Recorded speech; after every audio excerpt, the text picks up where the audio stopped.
I just got back from seeing Star Wars Episode 15 in theaters. Yes, I am a time traveler. I did go forward through time to the year 2038.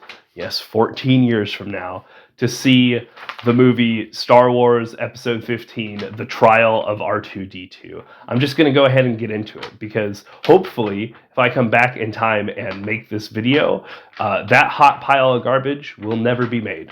So I'm just going to go ahead and I wrote down the opening crawl, and I'm going to go ahead and give you some highlights of the movie. Highlights is a very loose term because it was not fun. All right, so chaos in the galaxy. After a lengthy pursuit with the law, the criminal droid R2-D2 has finally been captured. Citizens of several planets affected by his crimes have filed a motion that the astromech be put on trial and broadcast live throughout the galaxy. With his attorney Thanos, R2-D2 pleads not guilty to the charges of genocide, but does not contest the charge of vandalism to a tauntaun.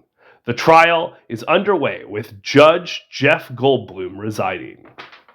So, as you can already tell, it is a hot pile of garbage straight out of the opening crawl. You're like, what the heck did R2-D2 do? Well, they get into it. So you know how every Star Wars has like a shot of like a ship or space and it pans down or up to a planet? Well, in this one, it was showing a planet, but then it panned out to show that it was a snow globe of a planet. And we were like, oh, what? And they're in a courtroom. And R2-D2, he's dressed in his suit. Thanos, his attorney, is dressed in his suit. And Thanos has his assistants with him, which, of course, is Harley Quinn from the DC universe. And then we also have that one detective chick from that comic Whiteout. You remember that? It was made into a movie in 2010. Anyway, she's in that movie, all right? And Thanos starts off and gives his opening speech to Jeff Goldblum, which kind of goes in the sense of, my client did nothing wrong. He is a victim here. Genocide should be legal. And that's where you're like, whoa, 2038 is a very different time. So when it goes over to the prosecutor, when it goes over to the prosecuting side, you do see Hawkeye, and you also see Tony Stark, and they are like, hey, R2-D2 committed terrible, terrible crimes against humanity, Twi'leks, and what other alien race there is out there.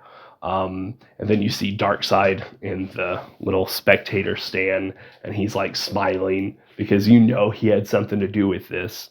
And you're just sitting in the theater going like, oh, how many movies did I need to watch to understand what got here? Because it doesn't show you any of the crimes R2-D2 does. They just allude to the fact that he committed genocide. And I mean, going back and watching Star Wars, what was it, 10 through 14, he did kill a lot of people. He gave the AK-47s to the Native Americans. He went back in time and did that. That's actually how I developed my time travel device, because episode 13 of Star Wars is literally just a step-by-step tutorial on how to go back in time and forward through time. I'm very excited for that. That comes out in 2033. Yeah, 2033. That was a fun time. And I have the box set of all the movies in my future house where I live in 2061. It's a great vacation home to go back to.